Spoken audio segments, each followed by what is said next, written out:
Hello दोस्तों, आज स्टडीशाला में आपका स्वागत है। तो आज हम हिंदी में पढ़ेंगे संज्ञा। और ये UP TET exam, C TET exam, UP police exam और अन्य जितनी भी परीक्षाएं होती हैं, कॉम्पिटिटिव एग्ज़ाम्स होते हैं, उन सभी के लिए बहुत ही महत्वपूर्ण है। तो चलो फिर शुरू करते हैं। हम पढ़ेंगे संज्ञा। संज्ञा किसे कहते हैं? संज्ञा किसे कहते हैं? किसी व्यक्ति, वस्तु, स्थान या भाव के नाम को क्या कहते हैं? संज्ञा कहते हैं। यानी कोई भी वस्तु होगी, कोई भी व्यक्ति होगा या कोई भी हमारे अंदर का भाव होगा, उसका जो नाम होगा वो क्या कहलाता है? संज्ञा कहलाता है। यानी जितने भी दुनिया में नाम होंगे, वो जो नाम कहलाएंगे वो क्या कहलाएंगे? संज्ञा कहलाएंगे। और संज्ञा के कितने भेद होते हैं? 5 भेद होते हैं। कौन कौन से होते हैं? जातिवाचक संज्ञा, व्यक्तिवाचक संज्ञा, भाववाचक संज्ञा, पदार्थवाचक संज्ञा और समूहवाचक संज्ञा। लेकिन अधिकतर जो है संज्ञा के 3 ही भेद माने जाते हैं। जैसा ये लिखा है, कुछ विधान संज्ञा के जो है 3 भेद मानते हैं। कितने भेद मानते हैं? 3 भेद मानते हैं। वह पदार्थवाचक व समूहवाचक को जातिवाचक का क्या है? अंग मानते हैं। तो अगर क्वेश्चन में आ जाता है कि संज्ञा के कितने प्रकार होते हैं, तो अधिकतर जो संज्ञा के प्रकार माने जाते हैं वो 3 ही प्रकार माने जाते हैं। लेकिन कहीं कहीं जो है जातिवाचक का अलग अलग रूप दे दिया गया, जैसे पदार्थवाचक संज्ञा हो गई और समूहवाचक संज्ञा हो गई। तो ये 5 हो गए, ठीक है। और पदार्थवाचक और समूहवाचक संज्ञा को किसका अंग माना जाता है? जातिवाचक संज्ञा का अंग माना जाता है। अब हम पढ़ेंगे जातिवाचक संज्ञा। तो जातिवाचक संज्ञा क्या होती है? यानी यह संज्ञा शब्द जो किसी की पूरी जाति का बोध कराते हैं वो क्या कहलाते हैं? जातिवाचक संज्ञा कहलाते हैं। मतलब जो संज्ञा शब्द किसी भी पूरी जाति का बोध कराएंगे तो वो क्या कहलाएंगे? जातिवाचक संज्ञा कहलाते हैं। जैसे पक्षी, नदी, पर्वत, भाई, बहन, पुत्र, पुत्री, सैनिक, घर, पशु। यानी जैसे कोई भी पक्षी होगा, अगर कोई पक्षी है और उस पक्षी का कोई प्रॉपर नाम रख दिया तो वो क्या हो जाएगा? जो नाम होगा पक्षी का वो हो जाएगा व्यक्तिवाचक संज्ञा। अगर हमने बोल दिया पक्षी, ये पक्षी हैं, ये बहुत सारे पक्षी हैं, तो तब क्या होगा? तब होगा पक्षी आएगा, जहाँ पर पक्षी वर्ड आएगा तो वहाँ क्या आएगा? जातिवाचक संज्ञा आएगा। यानी ये पक्षियों को बता रहा है। अगर नदी आ गई तो वो क्या हो जाएगी? जातिवाचक संज्ञा। अगर गंगा नदी लिखा हुआ आ जाए, गंगा नदी, या फिर लिखा हुआ आ जाए यमुना नदी, तो ये क्या आ जाएगा? ये जातिवाचक संज्ञा ना होके ये होंगी व्यक्तिवाचक संज्ञा। यानी अगर किसी भी नदी के साथ कोई भी नाम जुड़ जाएगा तो वो क्या होगा? व्यक्तिवाचक संज्ञा होगा। और किसी भी वस्तु के साथ कोई भी नाम नहीं जुड़ा होगा तो वो क्या दर्शाएगा? किसी भी उसकी पर्टिकुलर जाति को दर्शाएगा, ठीक है। नेक्स्ट देखते हैं अब हम व्यक्तिवाचक संज्ञा।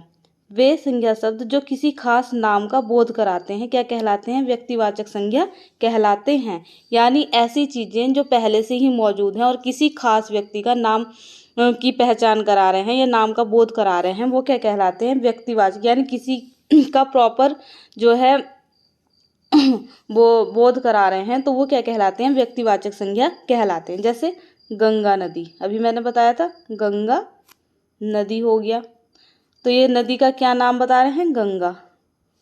फिर क्या हो गया? जैसे हो गया महात्मा गांधी, तो ये भी एक प्रॉपर नाम हो गया। रामायण, ये भी एक प्रॉपर नाम है। रामचरितमानस, ये भी नाम है। तुलसीदास, ये भी क्या है? नाम है। यानी ये तो किसी भी व्यक्ति का नाम है। रामचरितमानस क्या है? एक हमारी जो है बहुत ही महत्वपूर्ण किताब है।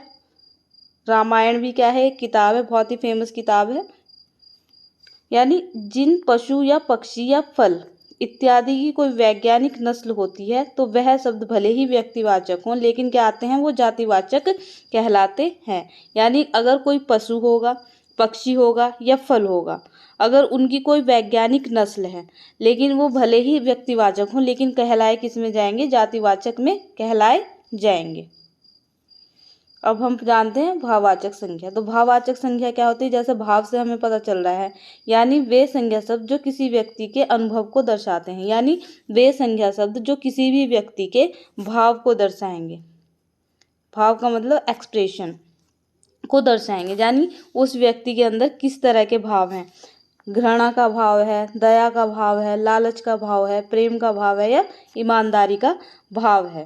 तो ये क्या कहलाते हैं, भाववाचक संज्ञा कहलाते हैं। और इनकी पहचान क्या होगी, जिनके अंत में त्व, ता, पा, पन, आस, हट, वट, ई, य आते हैं। अगर पूछने लगा कि निम्न में से बताइए कि भाववाचक संज्ञा कौन सी है, तो ये जो पहचान है ये वर्ड याद रखना, ठीक है। जैसे मनुष्य होता है, अगर मनुष्य वर्ड होगा और इसमें जुड़ जाएगा त्व,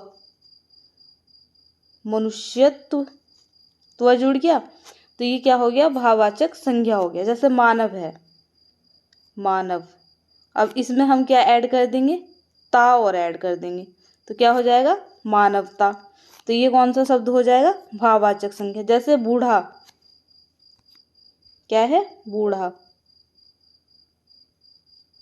और इसमें पा और ऐड कर देंगे तो क्या आ जाएगा, बुढ़ापा। क्या आ जाएगा, बुढ़ापा, ठीक है। क्या आ गया हमारा, बुढ़ापा आ गया।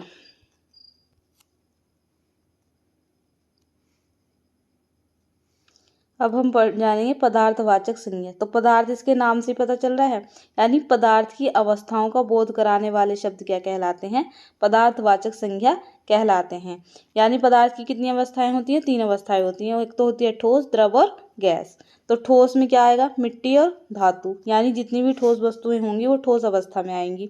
द्रव में क्या आएंगे, जितनी भी लिक्विड की चीजें होंगी, जितनी भी लिक्विड चीजें होंगी जैसे या बहने वाली चीजें होंगी वो किस में आ जाएंगी, द्रव अवस्था में। जैसे पानी हो गया, दूध हो गया, तेल हो गया, घी हो गया।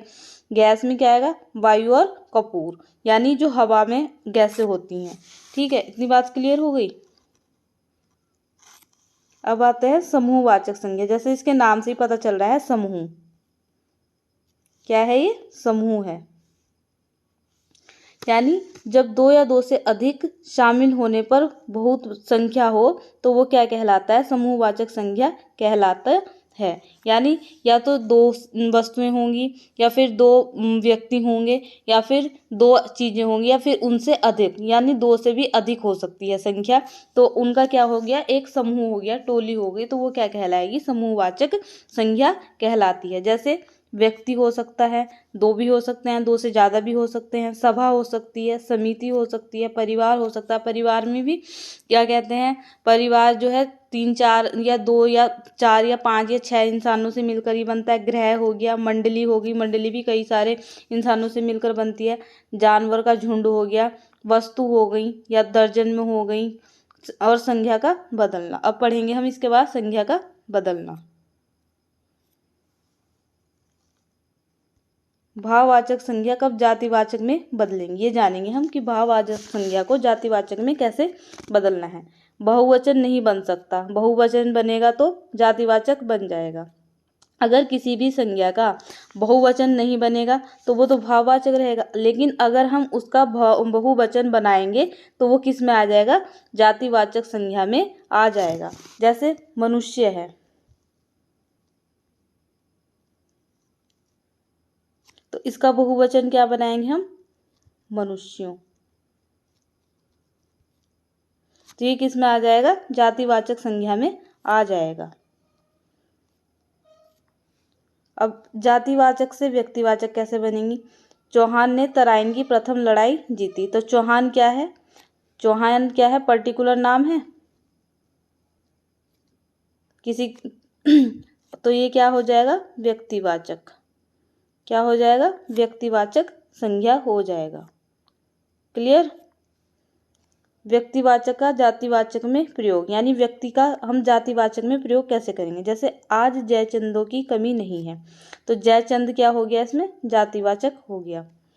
ये बहुत इंपॉर्टेंट है, ये question previous year question papers में पूछा गया है क्वेश्चन।